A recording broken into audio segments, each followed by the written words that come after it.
baigiau profesinę mokyklą verslo organizatorium, buvau verslininku, tos įmonės direktorium. Šiaip nuo vaikystės svajojau būti mediku. Atsirado galimybė padirbėti greitoje, tiesiog vairuotojui. Paklausė, bijai kraujo? Sakau, nebijau, nors labiausiai bijau žaizdų, kraujo ir taip toliau. Padirbau mėnesį, 2, 3 ir vadovė sako, jeigu norit toliau darbuotis, reiktų mokintis. Kadangi dirbau ir mokinausi, atsirado galimybė tapti ir dėstytoju. Pirmais metais, dirbdamas profesinio mokymo centre, turėjau 21 grupę. Pameistrystės programa tai yra labai didelis paskatinimas. Ateina, kurie nori mokintis, nori dirbti, nori profesionaliai atlikti savo darbą ir atsiranda galimybė dar daugiau patobulėti. Kadangi esu praktikas, tai mes tokiais kaip Haroldas dirbam praktiškai ir paskaitose, ir būtent darbo metu greitosios medicinos pagalbos stotyse.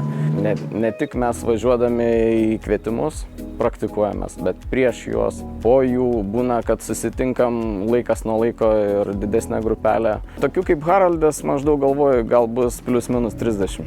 Paprastai, žargoniškai, aš kaifuoju nuo tų, kurie nori gauti žinių. Ir stengiuosi įskiepyti studentam tai, kad per praktiką jūs galit panaudoti tą teorinę žinias, nes mano paskaitos yra praktinės, darbai, kuriuose pameistriai su manim dalyvauja, irgi yra pagrindė praktika. Kaip gaivintum, kaip darytum toj situacijai, kaip kitoj situacijai, kaip padėtum žmogui, jeigu jau pameistrys, jau tenais pažengęs.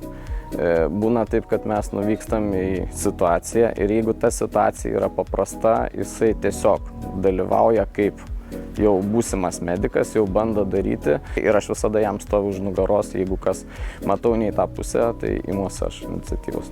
Taip, mes dirbam kartu pamainoj. Ir realiai sakau, aš matau, kaip dirba ir grinai semiesi patirties iš jo. Taip, jis yra pavyzdys savo mokiniam ir kartais aš netgi pats savo pavydžiu, kad jis dirba mūsų įstaigoje.